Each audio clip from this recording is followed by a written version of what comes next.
အောင်မြတ်တာနှင့်မြစ်တာနှောင်ကျူဆရာဟိုရှိမှလူတွေစောင့်နေပါလားမောင်ကောင်းရဲ့စကားကြောင့်အောင်မြတ်တာနဲ့ခွန်လာတို့လှမ်းကြည့်လိုက်ရာ10 ယောက်ခန့်ရှိတဲ့လူအုပ်ကြီးကသူတို့ရှိတဲ့ဘက်ကိုကြည့်လိုက်လက်ပြလိုက်နဲ့လုံနေတာမြင်တော့ဒါကဦးကျန်ရဲ့အတိမိတ်ဆွေတွေပဲဖြစ်မယ်လို့ပြောကလူအုပ်ကြီးရှိတဲ့ဘက်ကိုရောက်လာခဲ့လိုက်တယ်ဒီလူတွေကသင်္ခါရွာကနေလာကြတဲ့သူတွေလားဟုတ်တယ်ဗျခင်ဗျားတို့ကဦးကျန်ရဲ့အတိတွေလားဟုတ်ပါဗျာဦးကျန်ကဧည့်သည်တွေလာမယ်ဆိုတဲ့အကြောင်းလူကြုံပါထားပါတယ်လာဗျာရွာထဲဝင်ကြရအောင်အောင်မြတ်တာတို့လည်းသူတို့ကိုဧဝိကျေစွာကြိုဆိုနေကြတဲ့ရွာသားတွေရဲ့အမူအရာကိုသဘောကျဟန်နဲ့ရွာထဲကျူလိုက်ဝင်လာခဲ့ကြတယ်ရွာထဲရောက်တော့ခြေတန်းရှိအိမ်တစ်လုံးရှိမှအသက်ခု20အရွယ်လူကြီးတစ်ယောက်နဲ့အတူအသက်20အရွယ်မိန်းကလေးတစ်ယောက်တို့ရှိနေပြီးသူတို့ရဲ့မျက်နှာအတွင်ပြင်တွေကဖော်ရည်ကျင်နာတတ်တဲ့ပုံစံပေါက်နေတာကိုသတိထားမိခဲ့ကြတယ်ဆရာတို့ခီးပန်းလာကြပြီထင်တယ်ကျုပ်ကမြိုင်တော်ရွာရဲ့ရွာလူကြီးပါနာမည်ကတော့ဆိုင်းအောင်လို့ခေါ်ပါတယ်တွေ့ရတာဝမ်းသာပါတယ်ဗျာကျုပ်နာမည်ကတော့ဆရာနာမည်ကအောင်မြတ်တာမဟုတ်လားဒီနှစ်ယောက်ကတော့မောင်ကောင်းနဲ့ခွန်လာဟုတ်တယ်မလားဦးဆိုင်အောင်ကကျုပ်တို့နာမည်တွေကိုပါသိနေပါလားဦးကျန်ကဆရာတို့အကြောင်းကိုလူကြုံလို့ပြီးပြောထားခိုင်းလို့သိနေတာပါအခုတနေကုန်ခီးပန်းလာတာဆိုတော့နားလိုက်ကြပါဦးခဏနေကြရင်ဆရာတို့စားဖို့ညနေစာလာပို့ပေးပါမယ်ကျေးဇူးတင်ပါတယ်ဗျာကျုပ်တို့ကြောင့်ဦးဆိုင်အောင်တို့အလုပ်ကိုရပြီမဟုတ်တာဆရာရဲ့ကျုပ်တို့ကဆရာတို့အကူအညီကိုယူရမဲ့သူတွေဖြစ်လို့အခုလိုလုပ်ပေးရတာကမပင်ပန်းပါဘူးဗျာဦးကျန်ကဒီရွာကိုညှို့လိုက်ထဲကအကြောင်းတစ်ခုခုတော့ရှိမယ်လို့တွေးမိတာဒီကိစ္စကိုတော့ညကြရင်တေချာဆွေးနွေးကြတာပေါ့အောင်မြတ်တာကဦးဆိုင်အောင်ကိုစကားဆက်ဖြတ်လိုက်တဲ့အချိန်ဘေးမှာရှိနေတဲ့ကောင်မလေးကအိမ်ပေါ်ကိုတွက်လက်စွာပြေးတက်သွားပြီးနေရာထိုင်ခင်းကိစ္စတွေကိုစီမံပေးနေတာကြောင့်မောင်ကောင်းကခွန်လာကိုမျက်စိဖြစ်ကဒီကောင်မလေးကအတော်ကိုအဲဝစ်ကြည့်တာပဲနောက်ပြီးမင်းနဲ့လဲရွယ်တူလောက်ဖြစ်မယ်ထင်တယ်လို့ပြောလိုက်တာကြောင့်ခွန်လာကဘူးကြည့်ကြည့်လိုက်ပြီးရွယ်တူဆိုတော့တငယ်ချင်းလှုပ်လို့ရတာပေါ့ဗျာစကားမဆက်ဒီရွာမှာသူနဲ့တက်တူရွယ်တူတယောက်မှမတွေ့ဘူးနော်အေးမင်းပြောမှငါလဲသတိထားမိတယ်မဟုတ်မှလွယ်ရောအရွယ်ကောင်းတဲ့မိန်းကလေးတွေကတောင်ရထဲသွားနေတာများလားရွာထဲကိုစဝင်တဲ့ကကျွန်တော်ရဲ့မသိစိတ်မှာတခုခုထူးဆန်းနေတာကိုခံစားနေရတယ်ညကြရင်တော့အဖြေတခုခုတော့ရမှာပါလေမောင်ကောင်းတဲ့ခွန်လာတို့လည်းစကားစကူဖြတ်လိုက်ပြီးမိမိတို့မှပါလာတဲ့ပစ္စည်းတွေကိုနေရာချနေတဲ့အချိန်အကိုတို့အနှွေးတွေပါလာရှင်ဒီမှာကညဘက်ဆိုအရန်အေးတယ်နော်ဆိုတဲ့အတန်ချိုချိုလေးကကြောဘက်ကနေထွက်လာခဲ့တယ်။အနှွေးတွေတော့မပါဘူးညီမဒါပေမဲ့စိတ်မပူပါနဲ့အကိုတို့ကကျင်သားရနေပါပြီ။ဟုတ်ကဲ့ရှင်။နမ်းမေကစိတ်ပူလို့ပြောမိတာပါဒါဖြင့်အနားယူလိုက်ကြအောင်နော်။နမ်းမေဆိုတဲ့မိန်းကလေးကမောင်ကောင်းတဲ့ခွန်လာကိုဖော်ရွှေစွာနှုတ်ဆက်ပြီးအိမ်အောက်ကိုပြန်ဆင်းသွားခဲ့တယ်။ညနေနေဝင်ခါနီးအချိန်ရောက်တော့စားတောက်ဖွယ်ရာတွေထည့်ထားတဲ့ဆွဲချင်းတစ်လုံးနဲ့အတူဦးဆိုင်အောင်တို့ပြန်ရောက်လာပြီ။ဆရာတို့ညနေစာသုံးဆောင်တော့မယ်ဆိုရင်ပြင်လိုက်တော့မယ်နော်အချိန်ကတော့စောပါသေးတယ်ခုနကပဲအဖန်ရီတောက်ထားတော့ဘိုက်တိတ်မစားသေးဘူးလေဟုတ်ကဲ့ဆရာကျွန်တော်တို့ရွာမှာနေရတာအဆင်ပြေရဲ့လားအဆအရာရာအဆင်ပြေပါတယ်ဦးဆိုင်အောင်တို့အနေနဲ့ကျွန်တော်တို့ကိုပြောစရာရှိတာတခုခုများရှိနေမလားတိုင်ပင်စရာရှိရင်အားမနာပဲပြောလို့ရပါတယ်ဟုတ်ကဲ့ဆရာပြောစရာတွေကတော့အများကြီးပဲဆရာရဲ့ရောက်ချင်းအကူကတ်တယ်လို့ဖြစ်မှာစိုးလို့မပြောခဲ့တာအားနာစရာမှမလိုတာဗျာပြောစရာရှိတာပွန့်ပွန့်လင်းလင်းပြောပါကျုပ်တို့ကူညီနိုင်စရာရှိရင်ကူညီပေးပါမယ်အောင်မြတ်တာစကားကြောင့်ဦးဆိုင်အောင်ကဘေးမှာရှိနေတဲ့သမီးဖြစ်သူကိုတစ်ချက်ကြည့်လိုက်ပြီးဆရာတို့ကိုအကူအညီတောင်းစရာကိစ္စတွေတော့အများကြီးရှိပါတယ်အဲ့ဒီထဲကမှ3 လတခါကညာပြိုဆက်တရတဲ့ကိစ္စကိုအဓိကတိုင်ပင်ခြင်းလို့ဘလို့3 လတခါကညာပြိုဆက်တရတာကဘာကိုပြောတာလဲကျုပ်တို့ရွာရဲ့အနောက်တောင်ဘက်မှာဘိုးဘွားဘီပင်လက်ထက်ထဲကပူဇော်ပတတ်လာတဲ့နတ်ကွန်းတစ်ခုရှိတယ်ဆရာအရင်ကတော့လားပြေးလားကွယ်ရက်တွေဆိုရင်တော်ရဲဆံမုံချက်ကြော်တွေနဲ့ပူဇော်ပတပြီးရွာမှာကြားရောက်လာမဲ့အနေရတွေကိုတာစီပေးဖို့ဆူတောင်းကြတယ်လေဒါပေမဲ့လွန်ခဲ့တဲ့တစ်နှစ်လောက်ကစပြီးသူ့ကိုဆက်တတဲ့အခါရွာရဲ့အချောဆုံးအလှဆုံးမိန်းကလေးကပဲဆက်တပေးဖို့အိမ်မက်ပေးခဲ့တယ်ကျုပ်တို့ကလည်းဘိုးဘွားဘီပင်လက်ထက်ထဲကပူဇော်လာတဲ့ဒလေးမှုမဖြောက်ဖြက်ရဲပဲအိမ်မက်ထဲကအတိုင်းလုပ်ပေးခဲ့ကြတာပေါ့အဲ့ဒီမှာဖြစ်လာတဲ့ပြဿနာကသူ့ရဲ့စားတော်ပွဲကိုဆက်တတဲ့မိန်းကလေးတိုင်းယူသလိုနှမ်းသလိုဖြစ်ပြီးအတိစိတ်လွတ်သွားတာပဲဒါကြောင့်မိန်းကလေးမွေးထားတဲ့မိဘတွေကသူတို့သမီးတွေကိုရွာမှာမထားရဲပဲအခြားအရက်ဒေသကိုပို့ထားကြရတယ်ဒီတလေးကိုဦးဆိုင်အောင်တို့ကဘာကြောင့်အရေးတယူလုပ်နေကြတာလဲမလုပ်ပဲထားရင်ကောမဖြစ်ဘူးလားမဖြစ်ဘူးဆရာကျုပ်တို့6 လလောက်မလုပ်ပဲနေခဲ့ဘူးတဲ့ဘလို့မှနေလို့မရဘူးတခုမဟုတ်တခုဖြစ်တာပ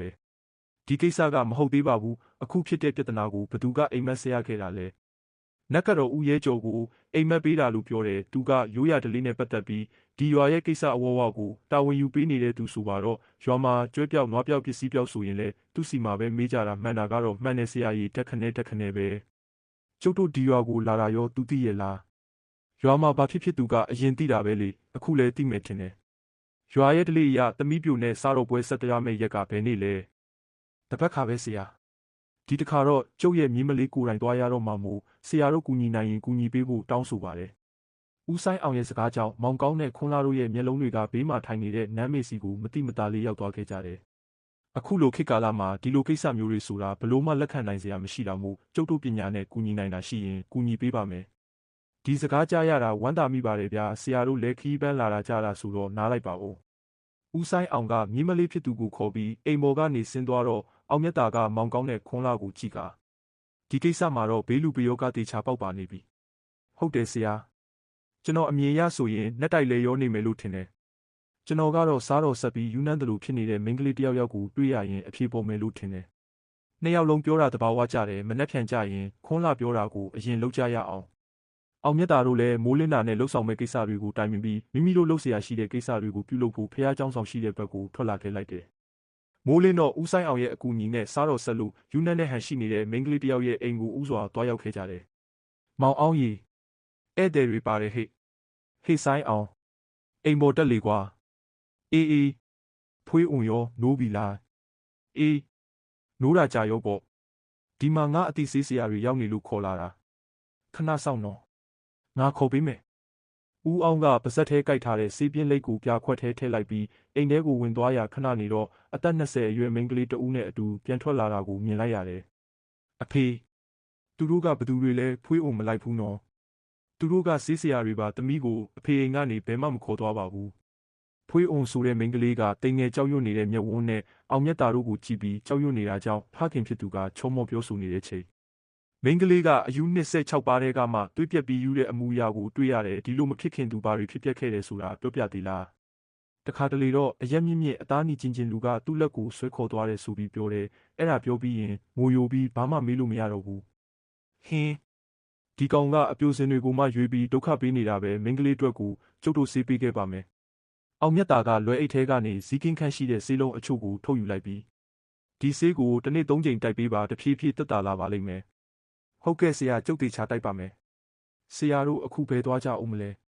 မင်းကလေးရဲ့အမူအရာကိုကြည့်ပြီးပြီဆိုတော့နက်ကတော့အိမ်ကိုသွားကြရအောင်သူ့စီရောက်ရင်အဖြေတစ်ခုထပ်ထွက်လိမ့်မယ်နက်ကတော့အိမ်ကရှေ့တကွေ့ဆိုရောက်ပြီးဆရာကျုပ်လမ်းပြပေးပါမယ်ဦးဆိုင်အောင်လည်းအောင်မြတ်တာတို့ကိုခေါ်ပြီးထွက်လာခဲ့ရာကိုက်30လောက်အရောက်မှာတော့ကမုံပင်တွေကိုညီညာစွာစိုက်ပျိုးထားတဲ့အုတ်ခံအိမ်တစ်လုံးရှိကိုရောက်လာခဲ့တယ်ရဲကြော်ရှိလားဘသူတွေပါလဲကျုပ်ပါဦးဆိုင်အောင်ပါဦးဆိုင်အောင်ဆိုတဲ့အတန်ကြောင့်အိမ်ထဲကနေအသားဖြူဖြူပိန်ပိန်ပါပါနဲ့လူတစ်ယောက်ထွက်လာပြီးဒါကမနေ့ကမှရွာကိုရောက်တဲ့ဧည့်သည်တွေမဟုတ်လားဘလို့ကိစ္စများရှိလို့အိမ်ထိရောက်လာကြပါလိမ့်ဦးရဲကျော်ကပျော့ပြောင်းသွယ်လာနေတဲ့လက်ကိုလှုပ်ရှားကပြောလိုက်ပြီးမျက်စောင်းတစ်ချက်ကမောင်ကောင်းစီကိုအရောက်ဧည့်သည်တွေဆိုတော့လေရွာခံဖြစ်တဲ့ကျမကအဲဝစ်ကြေးရမှာပေါ့အိမ်ထဲကိုကြွားရှင်အဟီမောင်ကောင်းရဲ့ရေတံကအနောက်ကနေထွက်လာတာမို့ဦးရဲကျော်ကဖြက်ခနဲလှည့်ကြည့်ပြီးရှင်ကဘာကိုရီတာလဲမမရီပါဘူးမောင်ကောင်းကအထစ်ထစ်အငုံငုံနဲ့ပြောလိုက်ပြီးအိမ်ပေါ်ကိုတက်လာခဲ့လိုက်တဲ့အပေါ်ရောက်တော့အရွယ်ဆုံးတနန်းဆုံးနတ်ရုပ်ထုတွေကိုအမွှေးနံတာပန်းပေါင်းစုံတွေနဲ့ဆက်တထားတာကိုမြင်လိုက်ရတယ်ဧည့်သည်တွေကဒီရွာကမဟုတ်ဘူးထင်တယ်ကျုပ်တို့ကအခုမှရွာကိုရောက်လာတာပါရွာကိုလာတယ်ဆိုတော့တာဝန်ကျေအောင်ဝတ်ပြုရမှာပေါ်ရှင်တာနဲ့အိမ်ကိုလာတာဘာအရေးကိစ္စများရှိလို့လဲဒီဧည့်သည်တွေကစားတော်ဆက်တဲ့ကိစ္စနဲ့မေးစရာရှိတယ်ပြောလို့ခေါ်လာခဲ့တာဦးဆိုင်အောင်စကားကြောင့်နက်ကတော့ကအောင်မြတ်တာတို့ကိုမျက်လုံးပင့်ကအကဲခတ်လိုက်ပြီးမေးပါရှင်ကျမသိတယ်ဆိုရင်ပြောပြပါမယ်ဒီကိစ္စတွေဖြစ်တာကဦးရဲကျော်ဒေါ်ရဲကျော်ဟီကျမရဲ့နာမည်ကြောင့်ခေါ်ရခတ်နေပြီထင်တယ်ဆရာတို့အဆင်ပြေတယ်လို့ခေါ်ကြပါကဲဦးရဲကျော်အနေနဲ့စားတော်ဆက်တဲ့ကိစ္စမှာပထမဆုံးသိတဲ့ဆိုတော့အိမ်မက်ရခဲ့တဲ့အကြောင်းကိုပြောပြပေးပါမမတ်ရအဲ့ဒီနေ့ကနတ်တော်လာပြည့်နေ့လေးမနက်ပိုင်းဟိုဘက်ရွာမှာနတ်ကနာကပြီးပြန်လာလို့အိပ်ပျော်နေတဲ့အချိန်နတ်ဝတ်နတ်စားကိုကြက်ကြနနဝတ်ဆင်ထားတဲ့ယောက်ျားတစ်ယောက်ကအိမ်ပေါ်ကိုတက်ပါပြီးသူကနေတော်ရှင်ဖြစ်တဲ့အကြောင်းရွာကိုလဲအန်ရကင်းအောင်စောက်ရှောက်နေတဲ့ဆိုတဲ့အကြောင်းပြောတယ်ပြီးတော့သူကရွာထဲကိုလက်ညှိုးထိုးပြီးနောက်တစ်ခါစားတော့ဆက်ရင်ကွန်းတောင်ကိုင်းပန်းတောင်ကိုင်းမင်းကလေးတွေကပဲဆက်တပေးဖို့ပြောလာတယ်အဲ့ဒီတော့ရွာကသူပြောတဲ့အတိုင်းလုပ်ပေးကြတာပေါ့ဘယ်လုပ်ပေးပါမလဲအဲ့ဒီတုန်းကတော့ကျမကိုအပူပြောတယ်ဘာညာလောက်ကြသေးတာနောက်ပိုင်းတွေမှာတော့ရွာမှာထူးဆန်းတဲ့ကိစ္စတွေဖြစ်လာတာပဲတောင်ရလောက်တဲ့သူတွေဆိုရင်ဘာဆိုင်ကုန်ပြတ်တယ်လို့အခြားစီးပွားရေးလုပ်တဲ့သူတွေဆိုရင်လည်းတခုမဟုတ်တခုဖြစ်ကြတာဒီတော့မှစားတောက်ဆက်တဲ့အခါမိန်းကလေးတွေကိုစက်ခိုင်းခဲ့ကြတာလေစားတော့ဆက်တဲ့မိန်းကလေးတွေအားလုံးယူသလိုနှမ်းသလိုဖြစ်သွားတာကရောဘာကြောင့်လဲဒါကတော့ကျမမပြောတတ်ဘူးကျမသိတာကလည်းဒါပဲရှိတာဒီလောက်ပြောပြပေးတာကျေးဇူးတင်ပါတယ်ကျုပ်တို့ကိုခွင့်ပြုပါဦး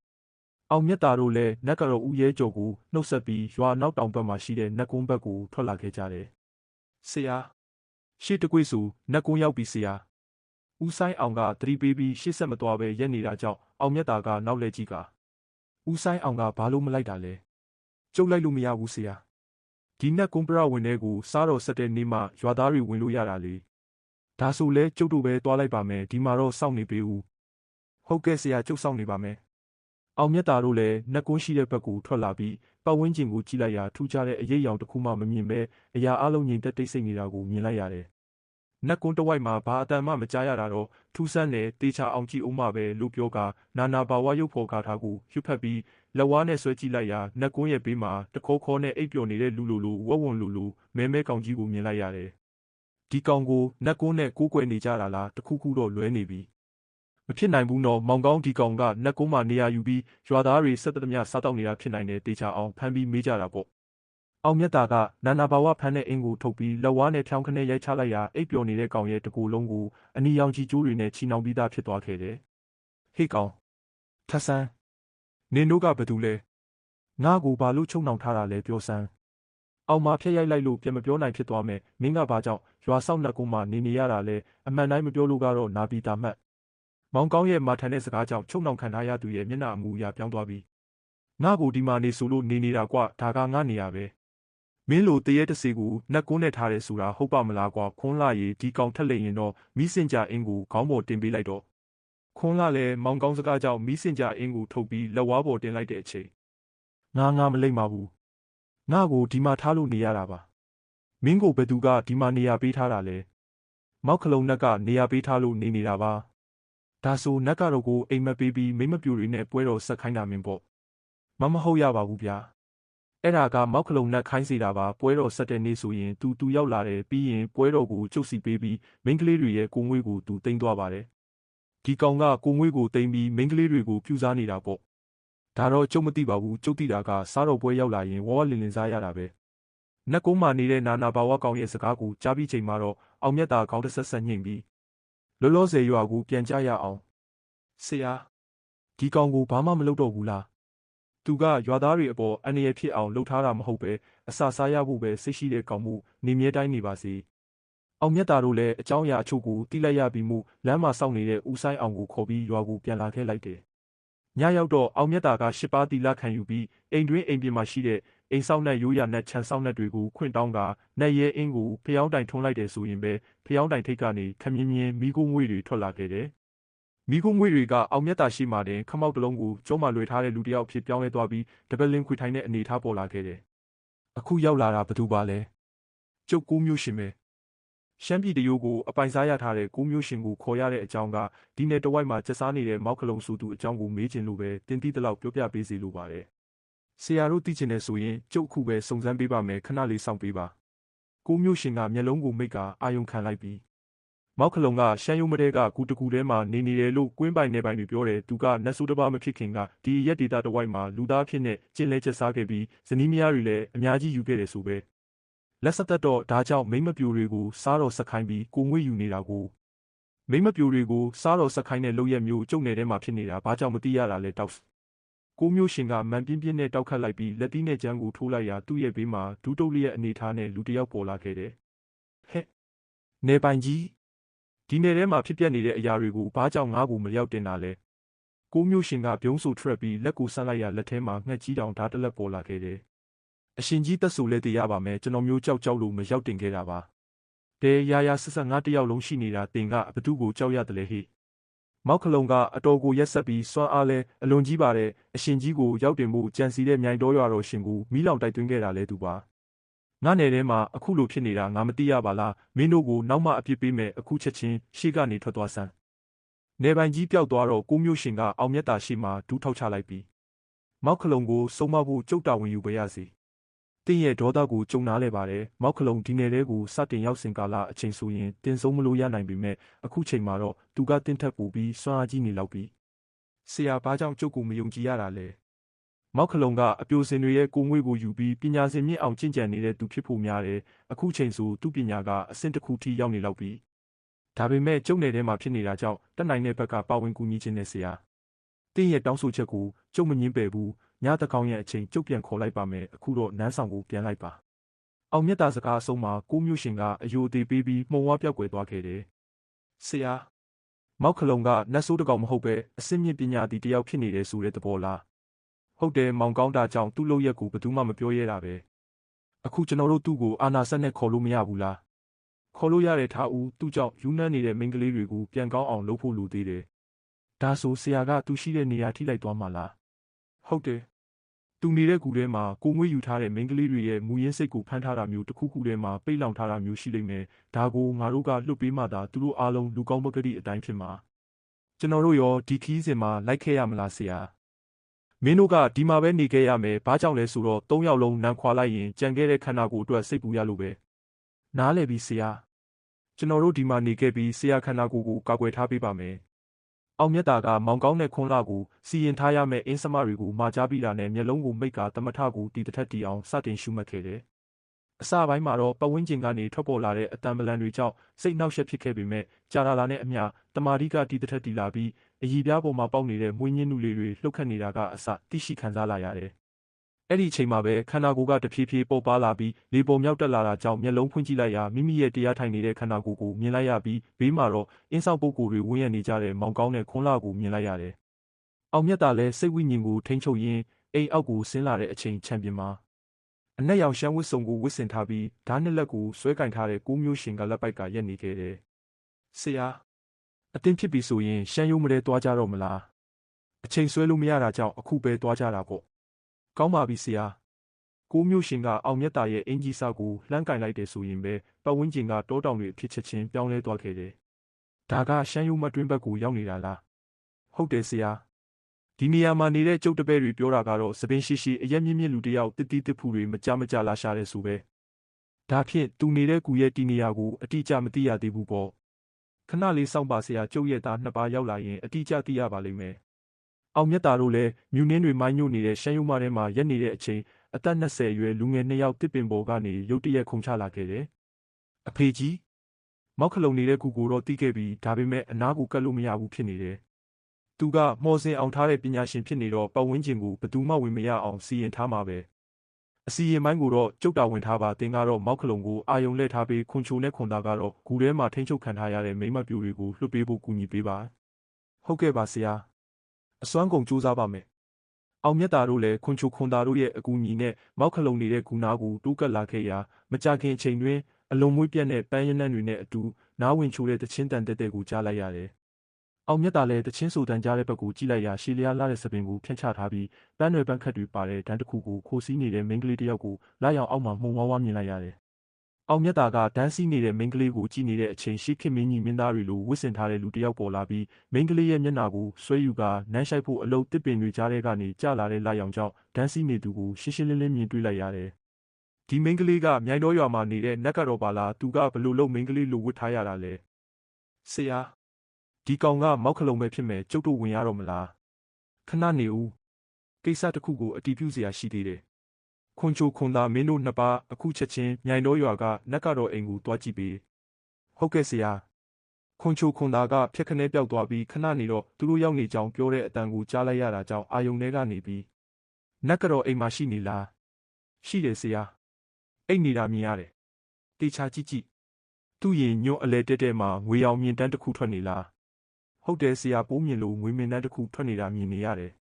ဒါဆိုရင်သူ့ကိုယ်ကနေထွက်နေတဲ့အမြင်တန်းတောက်ရောက်လိုက်လာခဲ့ကြဟုတ်ကဲ့ဆရာခွန်ချိုခွန်သားလဲငွေမြင်တန်းသွားတဲ့နောက်ကိုလိုက်ခဲ့ကြရာမျက်စိတမိတ်တွင်းမှာပဲအောင်မြတ်တာတို့ရက်နေတဲ့နေရာပတ်ဝန်းကျင်ကိုရောက်လာခဲ့ကြတယ်မောက်ကလုံကကူပတ်ဝန်းကျင်ကိုနေရာလက်မရှိအောင်စီမံထားပေမဲ့ပိုးမြင်တန်းတစ်ခုစာတော့လွတ်ထားပေးတာပါလားအောင်မြတ်တာကခွန်ချိုခွန်သားတို့ရက်နေတဲ့နေရာကိုလက်ညှိုးထိုးပြလိုက်ရာဘေးမှာရက်နေတဲ့ကိုမျိုးရှင်ကသဘောပေါက်တဲ့ဟန်နဲ့ငွေမင်းနှံကျိုးဖောက်ဝင်သွားတဲ့နောက်ကိုလှစ်ခါနဲ့ဝင်ရောက်သွားပါတော့တယ်။မောက်ခလုံလည်းသူ့နယ်တဲ့ကိုရောက်လာတဲ့ကိုမျိုးရှင်ကိုအံ့ဩတဲ့အကြည့်နဲ့ကြည့်နေရင်းကနေအတိဝင်လာပြီးလက်ထဲကင်ထားတဲ့ငွေမင်းကျိုးကိုလွှတ်လိုက်တယ်ဆိုရင်ပဲဒန်းစီးနေတဲ့နက်ကတော့ကရုတ်တရက်ပြောက်ကွယ်သွားပါတော့တယ်။မောက်ခလုံဆိုတာမင်းလားကွာ။ကိုမျိုးရှင်ကဓာတ်နှစ်လက်ကိုဝင်ပြီးခုံဝင်သွားတဲ့အချိန်မောက်ခလုံကလက်ညှိုးနဲ့ဆွဲမွေးပစ်လိုက်ရာဝုန်းဆိုဘေးကိုလွတ်ထွက်သွားခဲ့တယ်။ ခွန်ချိုနဲ့ခွန်သာလည်းကိုမျိုးရှင်လွင့်ထွက်သွားတာမြင်တော့ဒေါသပုံထားပြီးဓာတ်နဲ့လက်ကိုစင်ကြသဖွယ်လဲကပြေးဝင်လာခဲ့ကြတယ်ဒါပေမဲ့မောက်ခလုံကဖနောက်တစ်ချက်ပေါက်လိုက်ရာမြေကြီးထဲကနေနှွေကြိုးတွေထွက်လာပြီးခွန်ချိုခွန်သာရဲ့ကိုရစ်ပတ်ကမြေကြီးထဲကိုဆွဲချသွားခဲ့တယ်အဲ့ဒီအချိန်မှာပဲအကွက်ရှိကွက်ပါတဲ့အလင်းတန်းကရှမ်းရုံမပေါ်ကနေဖြာထွက်လာပြီးအကွက်ထဲကနေလှန်ကင်ဓာတ်ကင်ထားတဲ့အင်းဆောင်တွေခုန်ချလာခဲ့တယ်လို့မြေကြီးထဲကနေလည်းစူးကျိန်လုံးတွေကင်ထားတဲ့အင်းဆောင်ပုတ်ကိုတွေတိုးထွက်လာခဲ့တယ်ဒါကိုမြင်တဲ့မောက်ခလုံကအခြေအနေမဟန်မှန်းသိတာကြောင့်နင်တို့ကငါ့ကိုဖမ်းလို့မိမယ်လေလားလို့ခက်ထိထိပြောပြီးအခိုးငွေဖြစ်ပြောင်းလဲကတော်တဲ့ကိုထွက်ပြေးဖို့အလုတ်အောင်မြတ်တာကစင်ကြလှောင်ချရင်ကိုပြစ်လွတ်လိုက်ပေမဲ့အလွန်လင်းမြန်တဲ့မောက်ခလုံကိုဖမ်းမမိပဲညဘက်ချီမတစ်ချောင်းသာပြစ်ကြံခဲ့တာကိုမြင်လိုက်ရတယ်ဒီကောင်အတော်လင်းတာပဲဟုတ်တယ်ဆရာအခြေအနေမဟန်မှန်းသိတော့ပြေးလာနေမယ်ကျုပ်တို့ကူထဲကိုဝင်ရှင်းကြည့်ရမလားအချိန်တော့သိမ့်မရဘူးချက်ချင်းလုံးမရမယ်အောင်မြတ်တာတို့လည်းဂူပေါက်ကိုဝင်ကြည့်ရအထဲမှာမော်စီရင်ယာမှာတုံးတဲ့ပစ္စည်းတွေအပြင်လက်သီးဆုပ်ခန့်ရှိတဲ့ဘူးတီ6အမြောက်များကိုမြင်တွေ့လိုက်ရတယ်ကိုမျိုးရှင်နဲ့ခွန်ချိုခွန်သာတို့လည်းအစီရင်ပစ္စည်းတွေကိုမိမိတို့အစွမ်းနဲ့သိမ်းယူပြီးဂူပေါက်ထဲကနေပြန်ထွက်ဖို့အလုံးမျက်လုံးပြူးပြူးအသားနီကျင်ကျင်လူထွားကြီးတယောက်ရုတ်တရက်ပေါ်လာခဲ့တယ်နေပိုင်ကြီးတင်ကဘာကိစ္စနဲ့မခေါ်ဘဲလာရတာလဲမောက်ခလုံးမြိုင်တော်ရွာဘက်မှာတောင်းကျမ်းနေတဲ့အရှင်ကြီးဟေးရွာကလူတွေဘာဖြစ်သွားကြသေးလဲဘဲကမှန်းမသိတဲ့ဆရာတယောက်ကရွာဝင်မှာနေပြီးကာကွယ်ပေးထားလို့အထီးခိုက်မရှိသေးဘူးအရှင်ကြီးနေပိုင်ကြီးစကားကြောင့်အောင်မြတ်တာကချက်ချင်းပဲစိတ်လွင့်တာကိုဖြတ်ပြီးမျက်လုံးဖွင့်ကြည့်လိုက်ရာသူ့ဘေးမှာထိုင်နေကြတဲ့ခွန်းလာနဲ့ဦးဆိုင်အောင်တို့တားအဖကိုမြင်လိုက်ရတယ်ခွန်းလာရွာထဲဘာဖြစ်နေတာလဲရုတ်တရက်ကြီးလေတွေတိုက်ပြီးတဲမိုးတွေကျလာလို့တရဏဂုံအင်းနဲ့ထိန်းထားရတယ်ဆရာမောင်ကောင်းရောအကူကရွာထိပ်ဘက်မှာနေပြီးကာထားပေးတယ်ဆရာအခုချက်ချင်းငါနောက်လိုက်ခဲ့အိမ်သားတွေလည်းအိမ်ထဲကနေအပြင်းမထွက်ကြနဲ့အောင်မြတ်တာကခွန်းလာကိုခေါ်ပြီးမောင်ကောင်းရှိရာဘက်ကိုသွားနေတဲ့အချိန်တကြီးကြီးနဲ့မန်ဖီနေတဲ့ခွေးအုပ်ကရွာထဲကနေပြေးထွက်လာတာမြင်လိုက်ရတယ်ရွာသားတွေအားလုံးအိမ်ထဲကနေအိမ်ပြင်းမထွက်နဲ့ပြန်ဝင်ကြခွန်းလာရဲ့အော်ဒန်မဆုံးခင်မှာပဲတားရည်တများများကျနေတဲ့ခွေးတစ်ကောင်ကချန်ပီယံရောက်နေတဲ့ရွာသားတယောက်ရဲ့ပေါင်ကိုခဲပြီးဆွဲခါလိုက်တာကြောင့်သွေးတွေဖြာကနေပန်းထွက်လာခဲ့တယ်အောင်မြတ်တာလည်းမလွတ်တမ်းကြိုက်ထားတဲ့ခွေးကိုကြည့်လိုက်ရာမျက်လုံးတွေကရဲနေပြီးစိတ်ရိုင်းတွေဝင်နေတဲ့ဟန်ကိုမြင်လိုက်တာကြောင့်လက်ညှိုးနဲ့ထိုးကမူလပြန်ဆန်းလို့အမိန်ပေးလိုက်ရာဒေါသတကြီးကြိုက်ထားတဲ့ခွေးကဤခနဲပြုတ်ခွေကနေရာမှာတင်လဲကျသွားခဲ့တယ်။အဲ့ဒီအချိန်မှာပဲရွာထိပ်ရောက်နေတဲ့မောင်ကောင်းကအထဲပြန်ဝင်လာပြီးဆရာဒါကဘလို့ဖြစ်တာလဲကျွန်တော်ရွာထိပ်ကနေတားထားရက်နဲ့ဒီကောင်တွေရွာထဲဘလို့ဝင်လာလဲမသိဘူး။ခွန်းကမင်းကခွေးကြိုက်ခံထီသူတွေကိုရေမန်းလိုက်တိုက်ထားမောင်ကောင်းကရွာသားတွေအိမ်ပြင်မထွက်ဖို့လိုက်ပြောထားငါကဒီပြဿနာကိုရအောင်ရှင်းမယ်။ဟုတ်ကဲ့ဆရာမောင်ကောင်းနဲ့ခွန်းလာတို့ထွက်သွားတဲ့အချိန်အောင်မြတ်တာဘေးကိုကိုမျိုးရှင်နဲ့ခွန်ချိုခွန်သာတို့ပေါ်လာပြီးဆရာဟိုဘက်ရွာတွေမှာလည်းမောက်ခလုံတောင်းကျမ်းနေပြီးအခြားရွာတွေအတွက်တင့်ကိုပဲအားကိုးရတော့မယ်အခုချက်ချင်းငယ်သားတွေလှုပ်ပြီးတားဆီးပေးပါကျုပ်ကမောက်ခလုံကိုတွေ့အောင်ရှာမယ်ဟုတ်ကဲ့ဆရာကျုပ်တို့ကိုခွင့်ပြုဦးအောင်မြတ်တာလည်းရွာလန်းတလျောက်တောင်းကျမ်းနေတဲ့ခွေးတွေကိုတကောင်ချင်းနှိမ်နှင်းပြီးအပြင်ရောက်နေတဲ့ရွာသားတွေကိုလိုက်ရှာနေတဲ့အချိန်အာကျွတ်ဘသူလဲဟေ့ကျမပါရွာထိပ်စီရက်ဘေးကနေထွက်လာတဲ့အတန်ကြောင့်ကြည့်လိုက်ရာခြေတလုံးမှာခွေးကြိုက်ခံထားလို့ညှဉ်းညူနေတဲ့နက်ကတော့ကိုမြင်လိုက်ရတယ်ခမည်းကဘလို့လုပ်ပြီးဒီကြားထဲရောက်နေတာလဲ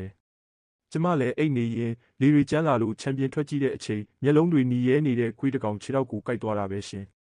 ်အာကျွတ်အပြင်မှာနေလို့ဘယ်ရမလဲနီးစက်ရအိမ်ကိုကျုပ်ခေါ်သွားပေးမယ်အောင်မြတ်တာလည်းနက်ကတော့ကိုဆွဲထူပြီးတွဲလိုက်တဲ့အချိန်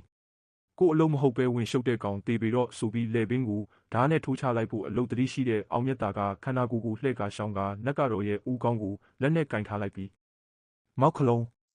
မင်းကလူသားတယောက်ရဲ့ကိုမောင်ဝင်ကပ်ပြီးငါ့ကိုရန်ပြုမယ်ပေါ့လေငါကမင်းထက်ကြောက်ကိုကောင်းတဲ့မိစ္ဆာကောင်တွေကိုတောင်ဆုံးမလာခဲ့တာကိုလို့ပြောကဂါထာတပုတ်ကိုမထန်အပြည့်နဲ့ရွတ်ဖတ်နေခဲ့တယ်ဂါထာရွတ်တန်ကြောင့်နက်ကတော့ရဲ့ခန္ဓာကိုယ်ထဲမှာပူကတ်နေတဲ့မောက်ခလုံးဘလို့မှမနေနိုင်တော့ပဲအော်ဟစ်ကအပြင်ကိုထွက်ဖို့ရုန်းကန်နေခဲ့တယ်အဲ့ဒီအချိန်အော်ဟစ်တန်ကြောင့်မောင်ကောင်းနဲ့ခွန်းလာတို့ပြေးလာပြီးဆရာဒါကဘလို့ဖြစ်တာလဲနက်ကတော့နဲ့မောက်ခလုံရဲ့ပတ်သက်မှုအကြောင်းနောက်မှပြောပြမယ်အခုတော့မိစ္ဆာဖမ်းနှက်ပြီးလူရင်းကိုနဘူးတက်တဲ့မှာထောင်ထားလိုက်ဟုတ်ကဲ့ဆရာအောင်မြတ်တာလည်းမောင်ကောင်းတို့အတင်ဖြစ်တာနဲ့နောက်စိတ်ကိုဖြောင်းကနေမြည်အောင်ရိုက်လိုက်ရာကြောက်မယ်ဖွယ်မျက်နှာထားရှိတဲ့ဝိညာဉ်ကမိစ္ဆာဖမ်းနှက်ပြီးလူအင်းထဲကိုဝင်ရောက်သွားခဲ့တယ်မောင်ကောင်းတို့လည်းအင်းထဲရောက်နေတဲ့မောက်ခလုံကိုတိမ်ဝင်ချီမန်းကျိုးနဲ့ရစ်ပတ်နေတဲ့အချိန်အောင်မြတ်တာကသတိလစ်နေတဲ့နက်ကတော့ကိုလှုံလို့လိုက်ပြီးမင်းကရုပ်လေးနဲ့မလိုက်အောင်အောက်တန်းကျတဲ့သူပဲအခုမင်းအားကိုးတဲ့မောက်ခလုံလည်းမရှိတော့ဘူးဒီတော့မင်းလုပ်ခဲ့တာတွေအတွက်ရွာသားတွေရှိမှဝန်ခံပါလို့ပြောလိုက်ရာနက်ကတော့ကသူဘာမှမသိတဲ့ပုံစံနဲ့ကြည့်ပြီး ကျမဘာမှမသိတာပါရှင်တို့ဘာပြောနေကြတာလဲကောင်းပြီလေမောင်ကောင်းသူ့ကိုရွာသားတွေစုထားတဲ့အိမ်ကိုခေါ်လာခဲ့ဟုတ်ကဲ့ဆရာအိမ်ပေါ်ရောက်တော့အောင်မြတ်တာကမျက်ကွင်းဆေးလူပေးပြီးဆိုင်ရာပုဂ္ဂိုလ်များအနေနဲ့အပြစ်ခံနေရတဲ့မောက်ခလုံးကိုကာယကံရှင်မြောင်ပြပေးလိုက်ပါပြသနေတဲ့အတွင်းမျက်စိမမိတ်မျက်နှာမလွဲအောင်ဆိုင်ရာကလှုပ်ထားချက်လို့ပြောလိုက်တယ်ဆိုရင်ပဲနတ်ကတော့ရဲ့မျက်လုံးထဲမှာနှိမ့်ဆက်ခံနေရတဲ့မောက်ခလုံးရဲ့ပုံရိပ်ကထင်ထင်ရှားရှားပေါ်လာခဲ့တယ်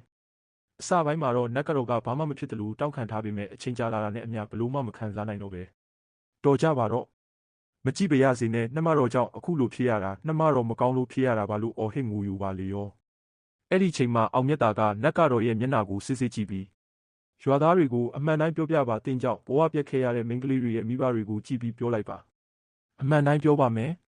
ကျမအမှန်တိုင်းပြောပါမယ်တကယ်တော့ကျမနဲ့ရှင်တို့ဖမ်းထားတဲ့သူကအရန်ချစ်ကြတဲ့သူတွေပါသူနဲ့ကျမကအိမ်မက်ထဲမှာချစ်သူဖြစ်ခဲ့ကြတာအစကတော့အိမ်မက်လို့ထင်ခဲ့ပေမဲ့အချိန်ကြာလာတာနဲ့အမျှအပြင်မှာချစ်ရတဲ့သူလိုဖြစ်လာခဲ့တယ်သူရဲ့ကျင့်စဉ်အရာမိန်းမပြူတွေရဲ့ကိုငွေကိုလိုအပ်တယ်ဆိုလို့ကျမကပဲအခုလိုဖြစ်အောင်စီစဉ်ပေးခဲ့တာပါဒါဆိုရင်ယူနန်းနေတဲ့မိန်းကလေးတွေကိုဘယ်လိုကူးရမလဲဆိုတာခမားသိမှာပေါ့တိပါတယ်သူနေတဲ့နေရာမှာမိန်းကလေးတွေရဲ့စိတ်ကိုဘူးတိချောင်းနဲ့ထည့်ထားတာရှိတယ်အဲ့ဒါကိုခွဲလိုက်ရင်တာမန်အတိုင်းပြန်ဖြစ်သွားမှာပါဦးဆိုင်အောင်ကြီးပြဿနာကတော့အိမ်မက်ထဲကနေစခဲ့တာဆိုပေမဲ့ရှင်းရတာကတော့အတော်မလွယ်ကူခဲ့ဘူးဗျအခုရွာသားတွေလည်းအဖြစ်မှန်ကိုသိပြီဆိုတော့ကိုယ့်ရဲ့ဒေတာစီမင်းအရာလောက်ကြပါကျုပ်တို့ကတော့ယူနန်းနေတဲ့မိန်းကလေးတွေပုံမှန်တိုင်းပြန်ဖြစ်အောင်လုပ်ပေးခဲ့ပါမယ်